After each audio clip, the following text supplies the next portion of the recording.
हैं news first में हूं मोहम्मद यासरुल्लाह शकील। सबसे पहले नजर डालते हैं सुर्खियों पर।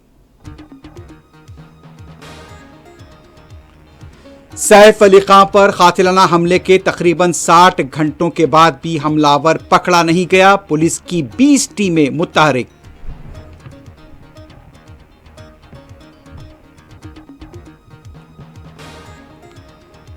पार्लियामेंट बजट इजलास के पहले मरहले का 31 जनवरी से हो सकता है आगाज। 1 फरवरी को बजट पेश होने का इम्कान।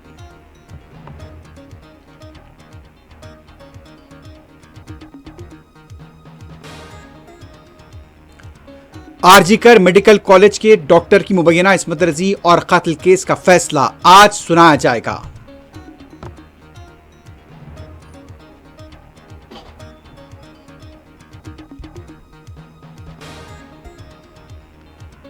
शुमाली हिंद की कई रियासतें शदीद कोहर की लिपेट में। फिजाई और ट्रेन खिदमात मुतासिर।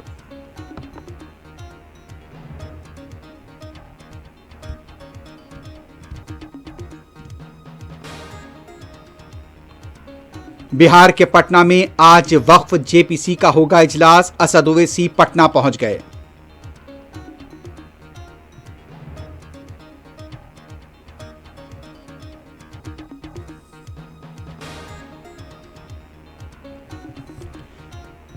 गजा जंगबंदी को इस्राएली काबीना के बाद हुकूमत की मंजूरी।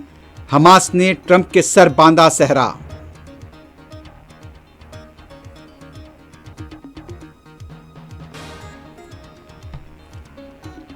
गाजा पट्टी पर यहूदी फौज के हमलों में मजीद 40 से ज्यादा फलस्तीनी शहीद।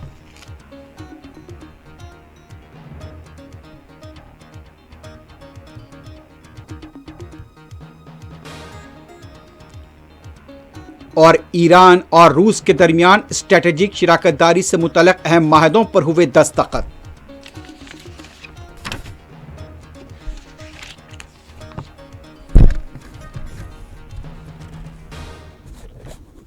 सुर्खियां आपने देखिए, बढ़ते हैं खबरों की तफसील की तरफ। सबसे पहले बात करते हैं बॉलीवुड के अदाकार सैफ अली खां की। सैफ अली खां पर हमले के तकरीबन 60 घंटे होने को आ गए हैं, लेकिन हमलावर अब तक नहीं पकड़ा गया है। मुंबई की तरफ से यानी कि मुंबई पुलिस की तरफ से पुलिस की 20 टीमें तश्कील दे दी गई हैं और हमलावर की चप्पे चप्पे में तलाश हो रही है। लेकिन जिस तरह से 2 सीसीटीवी जारी हुए हैं, पहला एक सीसीटीवी उतरते वक्त का जारी हुआ था और एक चढ़ते वक्त की सीढ़ियों का एक सीसीटीवी हुआ है, जहां पर हमलावर यहां कपड़ा बांधा हुआ देखा गया चेहरे पर। यह बताया जा रहा है कि सैफ अली खां की हालत बेहतर है और गुज़िश्ता रोज़ डॉक्टर्स ने कहा था कि अब परेशान होने की बात नहीं है। सैफ अली खां को चहलकदमी कराई गई है। उनके अफराद ख़ानदान मुसलसल लीलावती हॉस्पिटल में उनकी इयादत के लिए और उनकी देखभाल के लिए पहुंच रहे हैं। हमलावर का एक और फोटो सामने आया है, जिसमें वो पीले शर्ट में देखा गया है। बताया जाता है कि हमलावर आखिरी बार बांद्रा स्टेशन के पास देखा गया था और ये भी इत्तलात मिल रही है कि हमलावर बार बार कपड़े बदल रहा है। अब सीसीटीवी भी देखे जा रहे हैं। जगह जगह के 20 टीमें मुतहरिक हैं और हर तरह से हमलावर की तलाश हो रही है। वाज़ेह है कि जिस तरह से रात के तकरीबन 2 से 2:30 बजे के दरमियान सैफ अली खां पर घर में दाखिल होकर हमला किया गया था। मुलाजिमा पहले कमरे में थी, वहां पर चीखो पुकार हुई और जब सैफ अली खां सामने आए तो सैफ अली खां पर हमला किया गया और हमला इतना संगीन था कि यह बताया गया है कि चाकू का एक टुकड़ा सैफ अली खां के जिस्म में धंस गया था और ऑपरेशन के जरिए उसे निकाला गया था। ऑटो में सैफ अली खां को लीलावती हॉस्पिटल ले जाया गया था और वहां पर उनकी सर्जरी हुई थी। फिलहाल डॉक्टर्स की ये इत्तलात है कि सैफ अली खां की हालत मुस्तकम है। उन्होंने चहलकदमी की है, वो बातचीत कर रहे हैं और यह भी बताया जा रहा है कि उन्हें आईसीयू से जल्द ही एक जनरल वार्ड में मुंतकिल किया जाएगा।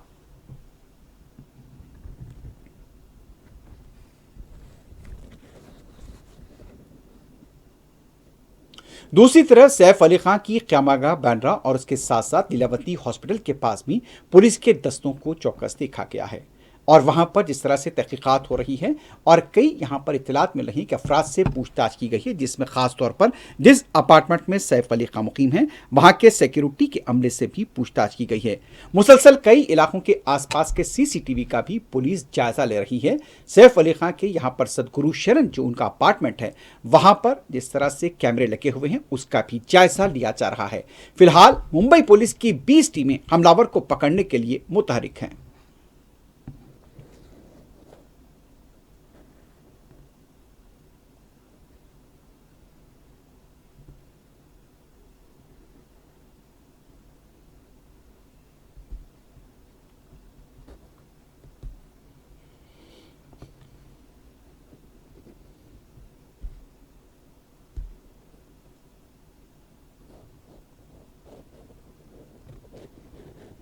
सैफ अली खां को जख्मी हालत में हॉस्पिटल मुंतकिल करने वाले ऑटो ड्राइवर का भी बयान सामने आया है।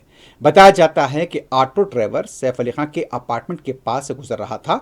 उनकी घर की मुलाजमा ने ऑटो ड्राइवर को आवाज दी और ऑटो ड्राइवर से कहा गया है कि फौरी हॉस्पिटल ले जाना है। तब तक भी ऑटो ड्राइवर को इस बात का पता नहीं था कि जिस शख्स को वो हॉस्पिटल ले जा रहा है वो सैफ अली खां है। सैफ अली खां जख्मी हालत में थे और ऑटो में सवार होते ही यहां पर ऑटो ड्राइवर ने पूछा कि कहां जाना है। इस पर सैफ अली खां ने कहा कि लीलावती ले चलो। फिर वहां से ऑटो ड्राइवर उन्हें लीलावती हॉस्पिटल ले गया और जब वहां पर सैफ अली खां ने उतर कर आवाज़ दी कि यहाँ फौरी डॉक्टर्स को बुलाओ, स्ट्रेचर बुलाओ, मैं सैफ अली खां हूँ, तब यहाँ पर ऑटो ड्राइवर को पता चला कि वो सैफ अली खां थे। तो बहरहाल यहाँ पर देखा गया है कि ऑटो ड्राइवर ने जो कुछ कहा आप भी सुनिए।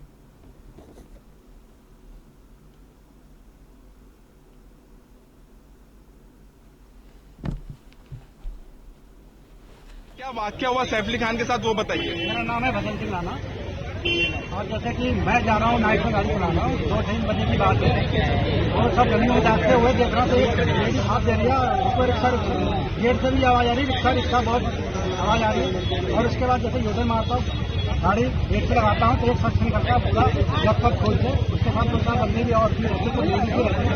तो उसके बाद बैठाया जाता है, रिक्शे में बैठाया जाता है, फिर बोलता किधर छोड़ने का, लीलावती जाओगे या वही फैमिली जाओ। तो करने के बाद उसके बाद बोलते लीलावती, फिर उसमें छोड़ता हूँ, मुश्किल से 4-5 मिनट लगता है उनको छोड़ने में। तो मैं डायरेक्ट उनको लीलावती लेके जाता हूँ, उनको छोड़ता हूँ। उसके बाद बोलते कि मैं सैफ अली खान हूँ, सबको बुलाया जाता है, उनको पूछा जाता है, उसके बाद बोलते कि मैं सैफ अली खान हूँ। ये सब मुझे पता चला कि ये सैफ अली खान है। क्या आपको पुलिस ने स्टेटमेंट के लिए बुलाया है? नहीं, ऐसा कुछ नहीं। कितना जख्म था जब सैफ अली खान आपकी गाड़ी में बैठे? मैं ऐसा नहीं देखा था, अगर बुलेट हल्का निकल रहा था, गर्दन से निकल रहा था, बाकी जब उतरे थे तो पीठ से भी निकल रहा था। बहुत शुक्रिया।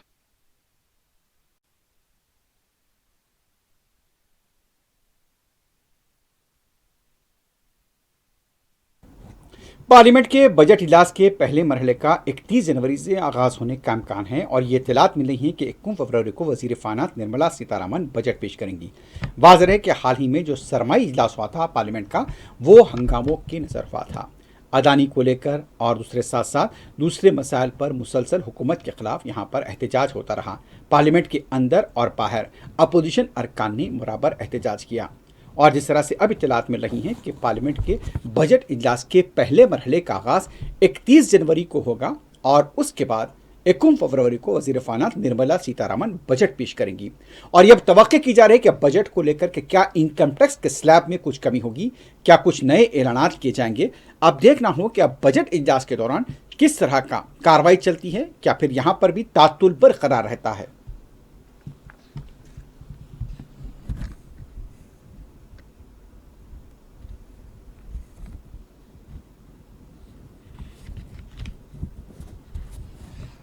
कांग्रेस लीडर और लोकसभा के कायदे अपोजिशन राहुल गांधी आज बिहार के लिए रवाना हुए हैं। बताया जाता है कि बिहार में संविधान सम्मेलन मुनक्किद हो रहा है और राहुल गांधी पटना के बापू सभाघर में यहां इस जलसे को खिताब करने वाले हैं। बिहार के कांग्रेस कायदीन भी इसमें शरीक होंगे।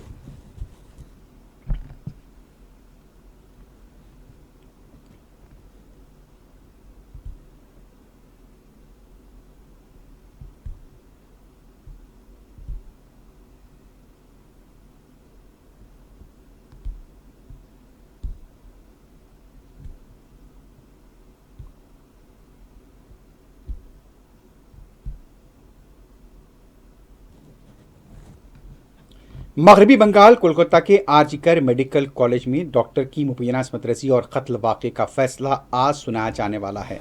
बताया जा रहा है कि जिस तरह से अगस्त 2024 में यह वाक़या पेश आया था और इस सिलसिले में सिविक वॉलंटियर संजय राव को यहां पर गिरफ्तार किया गया था। कई बड़े ओहदेदारों को भी इस सिलसिले में गिरफ्तार किया गया था, उनसे पूछताछ भी हुई थी और एक बड़ा एहतजाज काफ़ी महीनों तक यहां पर चलता रहा था। अब ये इत्तलात मिल रही हैं कि आज इस केस का फैसला सुनाया जाएगा। फास्ट ट्रैक के जरिए ये केस हो रहा है और उसके साथ साथ सीबीआई भी इस केस की तहकीकात कर रही है।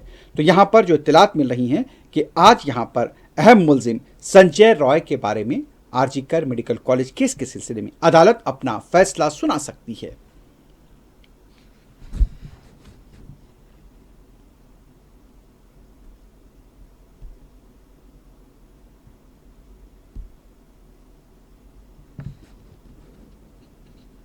यति नरसिंहानन हमेशा से मुखालिफ मुस्लिम बयानात के लिए मशहूर है। इश्तियालंगेज बयानात दिए जाते हैं। हालांकि उसे जमानत भी मशरूत तौर पर दी गई थी कि वो इश्तियालंगेजी से काम नहीं लेगा, लेकिन इसके बावजूद भी उसकी जिस तरह से बयानात सामने आ रहे हैं, आप भी सुनिए कि हाल ही में उसने क्या कहा है। उसका ये कहना था कि इस मुल्क की 1 इंच अराजी पर भी मुसलमानों का कोई हक या इख्तियार नहीं है।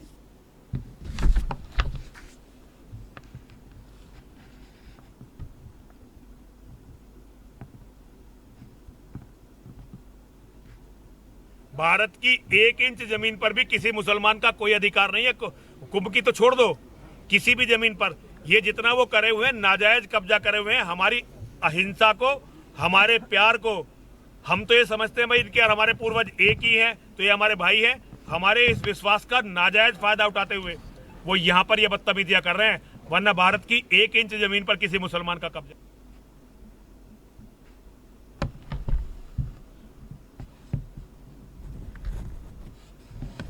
वक्फ पार्लिमानी मुश्तरका कमेटी का एक इजलास आज बिहार के दारकूमत पटना में होने जा रहा है। वाज़ेह है कि यहाँ पर वक्फ जायदादों से मुताल्लिक वक्फ बिल को लेकर मुश्तरका पार्लिमानी कमेटी तश्कील दी गई थी, जिसमें असदुद्दीन ओवैसी भी रुकन हैं। जगदम्बिका पाल इसके सदनशीन हैं। यह बताया जा रहा है कि पटना के होने वाले आज के इजलास के अंदर तमाम फरीक़ैन से यहाँ पर शुरा से बातचीत होगी और मुख्तलिफ उनके दलाइल की और उनके मौक़िफ़ की भी समाअत की जाएगी। रुकन पार्लियामेंट हैदराबाद बैरिस्टर असदुद्दीन ओवैसी भी इस इजलास में शरीक होंगे और बैरिस्टर ओवैसी इस अहम इजलास में शिरकत के लिए पटना पहुँच गए हैं। मुकामी मजलिस के जिम्मेदारों की तरफ से बैरिस्टर ओवैसी का पटना एयरपोर्ट पर इस्तकबाल किया गया।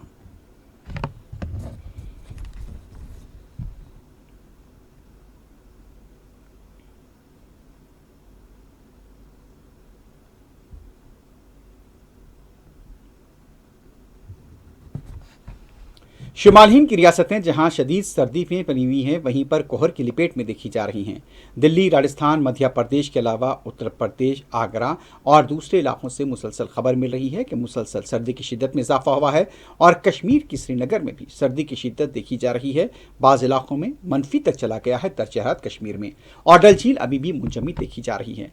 तो दिल्ली से लेकर हम बात करते हैं अगर राजस्थान की, उसके बाद मध्य प्रदेश की, उत्तर प्रदेश की, फिर महाराष्ट्र की, उसके साथ साथ पहाड़ी रियासतों की हिमाचल, अरुणाचल प्रदेश, उत्तराखंड, और फिर अगर आप साउथ में भी आ जाएं, जुनूब में भी आ जाएं, तो जुनूब की भी कई रियासतों में, केरला, तमिलनाडु, आंध्र प्रदेश, तेलंगाना में भी सर्दी की शिद्दत में इजाफा देखा जा रहा है।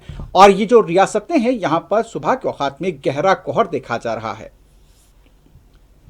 आगरा का ताजमहल भी आपको बता दें कि अभी भी कोहर की लपेट में है। हालिया तकरीबन 25 दिनों के दौरान से मुसलसल आगरा के ताजमहल को कोहर में लिपटा देखा गया है।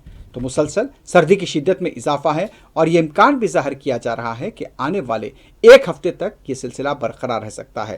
ताजमहल की सैर तो हम आपको रोज कराते हैं। आज फिर ताजमहल का यह मंजर ताजमहल नजर नहीं आ रहा है।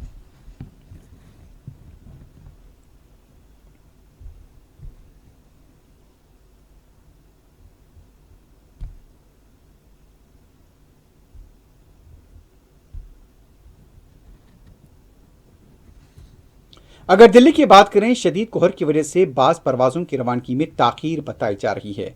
ये इत्तलात है कि यहाँ पर शदीद कोहर है और हद बसारत विजिबिलिटी जो कहते हैं रनवे पर, वो भी मुतासिर हुई हैं। और ये इत्तलात मिल रही है कि इंदिरा गांधी इंटरनेशनल से एयरपोर्ट से कोहर की वजह से बाज़ परवाज़ों की रवानगी में ताख़ीर हुई है।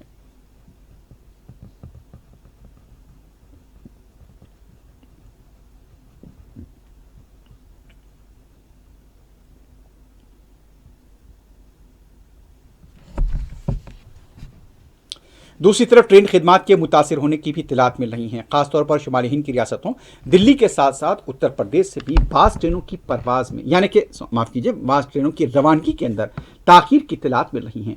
तो एक तरफ फ़िज़ाई खिदमात मुतासिर हुए हैं, उनकी परवाज़ें यहाँ पर मुलतवी हो रही हैं, ताखीर से चल रही, तो दूसरी तरफ ट्रेन खिदमात पर भी असर देखा गया है।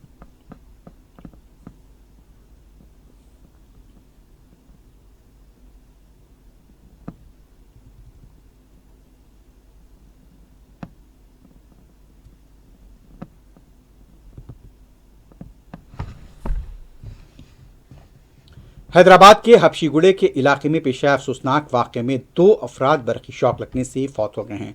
बताया जाता है कि यहां पर होर्डिंग्स निकालने की कोशिश के दौरान 37 साला बालू और 29 साला मल्लेश की मौत हो गई है। बताया जाता है कि हबशीगुड़े में यहां पर लगी हुई एक होर्डिंग को निकाला जा रहा था और इस काम के दौरान में ये दोनों रामंतापुर के साकिन बताए गए हैं और इस दौरान में दोनों की मौत हो गई है। बताया जाता है कि यहाँ पर दूसरे फ्लोर पर लगे हुए होर्डिंग्स को निकालने की कोशिश की जा रही थी। इस दौरान में 11 केवी के इलेक्ट्रिक वायर से वो टकरा गए और उसकी जद में आने के बाद दोनों बरक़ी शॉक लगने से फौत हो गए। इत्तला मिलते ही पुलिस मुकाम वाक़या पहुंची और उसके बाद लाशों को पोस्टमार्टम के लिए हॉस्पिटल मुंतकिल किया गया है। मुताल्लिक़ा पुलिस इन अमवात की तहक़ीक़ात कर रही है।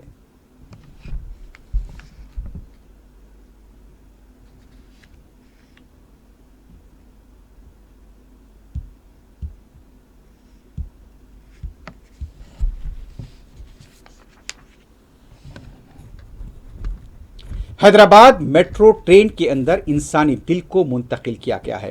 बताया जा रहा है कि एलबी नगर के किम्स हॉस्पिटल से लकड़ी के पुल के हॉस्पिटल पर वाक़े यहां पर मेट्रो ट्रेन के जरिए इंसानी दिल को मुंतकिल किया गया है।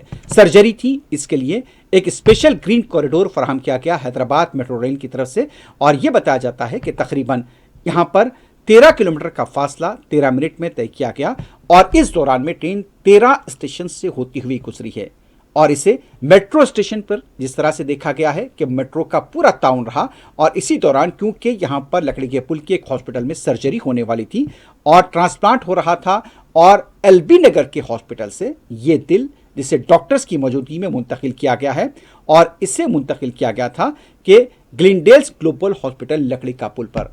तो एक बार फिर यहाँ पर इंसानी आज़ा की मुंतकिली हुई। उमूमन रोड के जरिए इस तरह की कार्रवाई हुआ करती है, लेकिन यहाँ पर अब इस बार मेट्रो ट्रेन के जरिए इंसानी दिल को मुंतकिल किया गया है सर्जरी के लिए। एक ग्रीन कॉरिडोर इसके लिए फराहम किया गया था। तो 13 मिनट में ये फासला तय हुआ और उसके बाद मरीज का ऑपरेशन कामयाबी के साथ अंजाम दिया गया।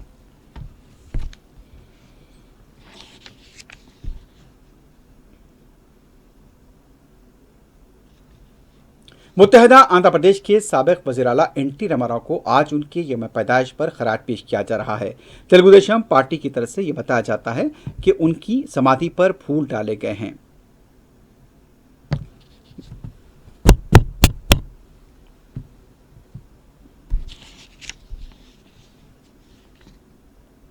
मुत्तहदा आंध्र प्रदेश के साबिक वज़ीर आला आंजहानी एनटी रामाराव को उनकी बरसी के मौके पर पार्टी और अफराद ख़ानदान की तरफ से खराज पेश किया गया है।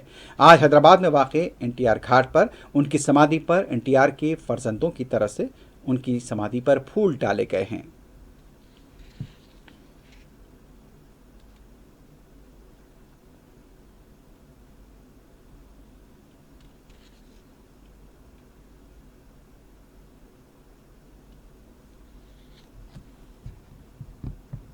अब बढ़ते हैं बैनुल-अक़वामी खबरों की तरफ। सबसे पहले बात करते हैं गजा की जंगबंदी की।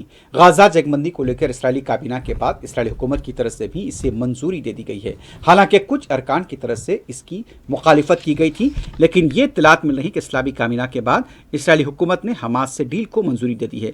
इसराइली मीडिया का दावा है कि डोनाल्ड ट्रंप की मशीक़ अवस्था से मुतल्लिक़ मंदूब ने नेतन्याहू को माहिदा मंजूर करने पर मजबूर किया। जंगबंदी और यरगमालियों के तबादले का माहिदे का इतलाक़ इतवार से होगा। इसराइल ने पहले मरहले में हमास की कैद से रिहाई पाने वाले 33 इसराइलियों की तस्वीरें जारी कर दी हैं। जवाब में रिहा किए जाने वाले 95 फ़लस्तीनियों के नाम भी जारी कर दिए गए हैं और वाज़ेह रहे कि गुज़िश्ता रोज़ इस्राएली सिक्योरिटी काबीना ने इजलास के दौरान 2 रोज़ पहले कतर के वज़ीर आज़म की जानिब से ऐलान किए गए गाजा जंगबंदी और यरगमालियों की रिहाई के माहदे को मंजूरी दी थी। सिक्योरिटी काबीना के 11 अरकान ने सादा अक्सरियत के वोट के जरिए इस माहदे को मंजूर किया था, लेकिन बाज़ लोग जिस तरह से बताया जा रहा है कि एतमीर बिन गवीर की तरफ से इसकी मुखालिफत की गई थी, लेकिन इसके बावजूद भी इसराइली काबीना की तरफ से और हुकूमत की तरफ से इस माहदे को मंजूरी दे दी गई है और यह बताया जा रहा है कि इतवार से इस पर अमल होगा। जैसा कि हमने बताया कि 33 यरगमालियों को रिहा किया जाएगा। जवाब में पहले तौर पर 95 फ़लस्तीनियों को पहले मरहले में रिहा किया जाएगा, तो पहले दिन ये रिहाई अमल में लाई जाएगी। जुमला 700 ऐसे फ़लस्तीनी कैदी हैं जिनकी फहरिस्त इसराइल ने तैयार की है और उन्हें रिहा किया जाएगा। दूसरी तरफ 7 अक्टूबर के बाद से जो यरगमाली थे उनकी रिहाई भी मरहलावारी तौर पर अंजाम दी जाएगी।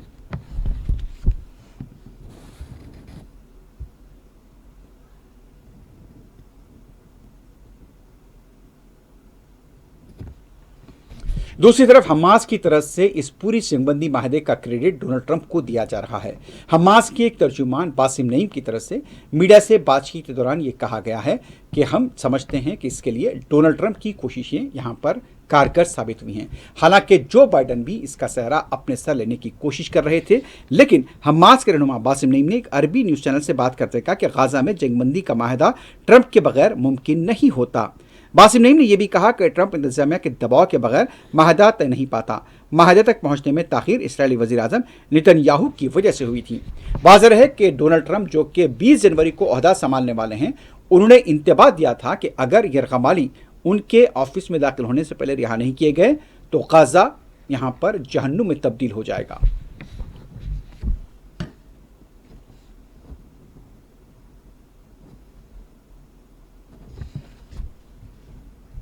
जंगबंदी माहदे से पहले यानी कि अमल होने से पहले यहूदी फौज की तरफ से गाजा के मुख्तलिफ इलाकों पर जालिमाना बमबारी हुई है और बताया जाता है कि गुज़िश्ता रोज़ से लेकर आज सुबह तक 24 घंटों के दौरान में तकरीबन 40 से ज़्यादा फ़लस्तीनी शहीद हुए हैं। खान यूनिस के अलावा तुफा के इलाके में वहशियाना बमबारी की गई है। उसके साथ साथ नुसीरत कैंप और दूसरे इलाकों से भी मुसलसल बमबारी की इतलात मिल रही हैं।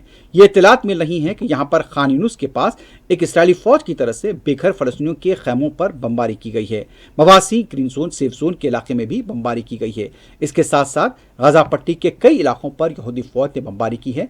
40 से ज्यादा फ़लस्तीनी शहीद हुए हैं, जबकि लोगों को बेसब्री से इंतजार है कि इतवार के बाद से शायद हमले रुक जाएंगे, लेकिन अभी भी उनको हमलों का सामना है। तो तकरीबन 40 फ़लस्तीनी 24 घंटों में शहीद कर दिए गए हैं। अगर हम बात करते हैं गुज़िश्ता के एक तकरीबन 48 या 50 घंटों के दौरान की, तो इस दौरान में 150 से ज़्यादा फ़लस्तीनी शहीद हुए हैं, जबकि 500 से ज़्यादा जख्मी बताए गए हैं।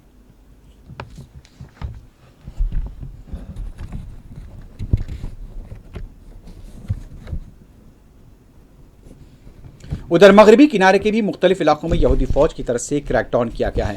बैतुलहम के अलावा नेबलस, हेब्रोन से खबर मिल रही है कि यहूदी फौज ने क्रैकडाउन किया है और कई फ़लस्तीनियों को गिरफ्तार भी किए जाने की इत्तला मिली है। ये इत्तलात मिल रही है कि नेबलस में 31 साला फ़लस्तीनी को गोली भी मारी गई है।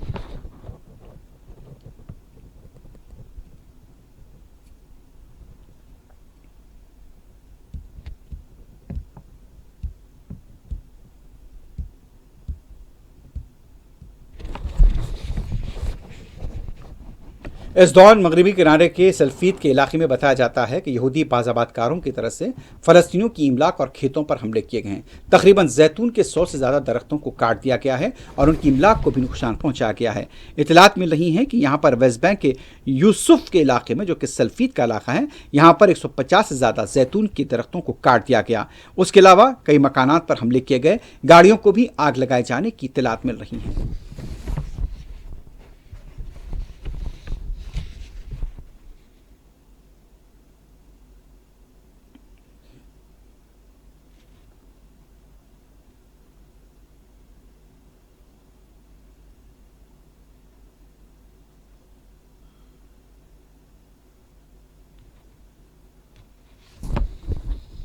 ईरान और रूस के दरमियान स्ट्रेटेजिक शराकतदारी को लेकर अहम माहदों पर दस्तखत किए गए हैं। ईरान के सदर मसूद पज़ेश्कियान इन दिनों रूस के दौरे पर हैं और रूस के सदर व्लादिमीर पुतिन से उनकी मुलाकात हुई है।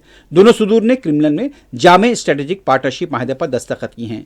रूस के सदर पुतिन ने ईरान में 2 न्यूक्लियर पावर प्लांट लगाने का ऐलान कर दिया है और कहा कि ईरान के लिए नए जौहरी रिएक्टर की तामीर में ताखीर के बावजूद मजीद जौहरी मंसूबे शुरू करने को तैयार हैं।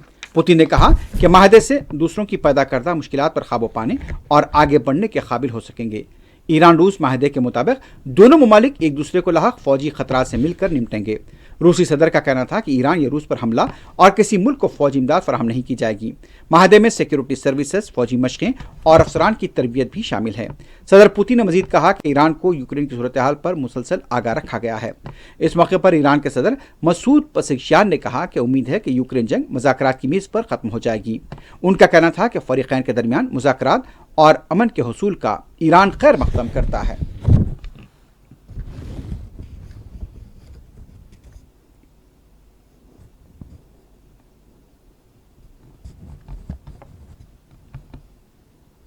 आठ दिसंबर 2024 को बशर असद की हुकूमत में खात्मे के बाद बैनुल-अक़वामी वफ़ूद का शाम के दौरों का सिलसिला जारी है।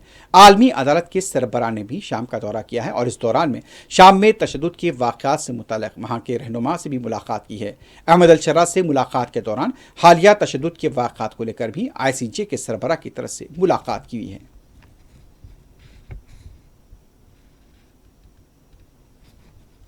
अमेरिका के नवमुंतखबा सदर डोनाल्ड ट्रंप 20 जनवरी को हल्फ लेने वाले हैं और इसके लिए तैयारियां जोरों शोर से जारी हैं। शदीद सर्दी की वजह से यह कहा जा रहा है कि हल्फ बर्दारी की तकरीब इंडोर हो सकती है क्योंकि बर्फबारी है और सर्दी का मौसम है। कैपिटल हिल्स के आसपास के इलाकों के पास भी गैर ज़रूरी, यहाँ पर जिस तरह से बताया गया है कि गैर ज़रूरी और गैर मुतल्लक़ अफराद के दाखिले पर पाबंदी लगा दी गई है। अतराफ में बैरिकेड्स लगा दिए जा रहे हैं और गैर मामूली सिक्योरिटी का बंदोबस्त किया जा रहा है। अब देखना है कि हल्फ बर्दारी की इस तकरीब में कौन कौन से रहनुमा शरीक होंगे।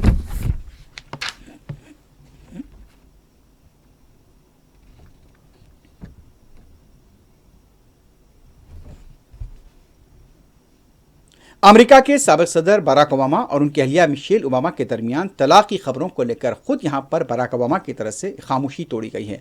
अपनी एक तस्वीर उन्होंने अपने सोशल मीडिया पर पोस्ट की है और इससे वाज़ेह इशारा होता है कि दोनों के दरमियान सब कुछ ठीक चल रहा है। हालांकि कुछ दिनों से ये ख्यासारायां चल रही थी कि बराक ओबामा और मिशेल ओबामा के दरमियान में सब कुछ ठीक नहीं है और दोनों के दरमियान तलाक होने वाली है। लेकिन फिलहाल बराक ओबामा ने अपने साथ एक तस्वीर भी पोस्ट की है और अपनी बीवी के बारे में सिताइशी कलमात भी लिखे हैं।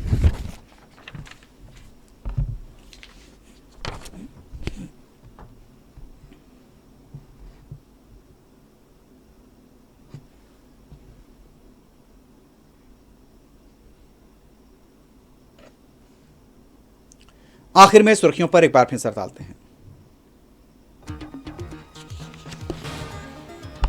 सैफ अली खां पर हमले के तकरीबन 60 घंटों के बाद भी हमलावर पकड़ा नहीं गया।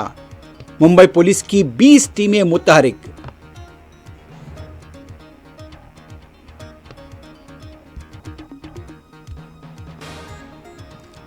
पार्लियामेंट बजट इजलास के पहले मरहले का 31 जनवरी से हो सकता है आगाज। 21 फरवरी को बजट पेश होने का इम्कान।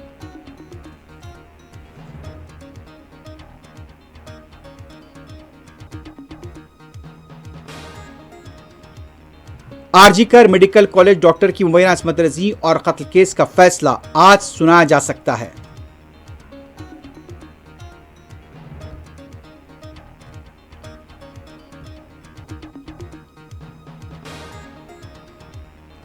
शुमाली हिंद की रियासतें शदीद कोहर की लिपेट में, फिजाई और ट्रेन खिदमात मुतासिर।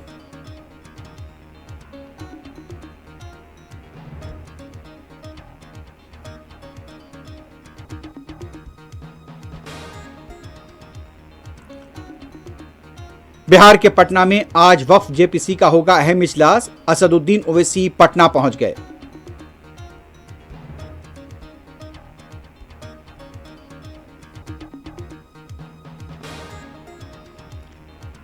गाजा जंगबंदी को इस्राएली काबीना की भी और हुकूमत की भी मंजूरी। हमास ने ट्रंप के सर बांधा सेहरा।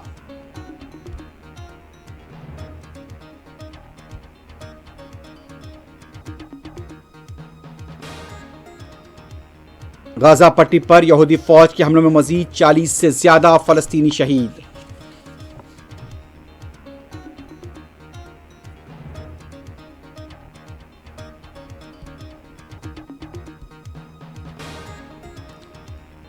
और ईरान और रूस के दरमियान स्ट्रैटेजिक शराकतदारी से मुताल्लिक अहम माहदों पर हुए दस्तखत।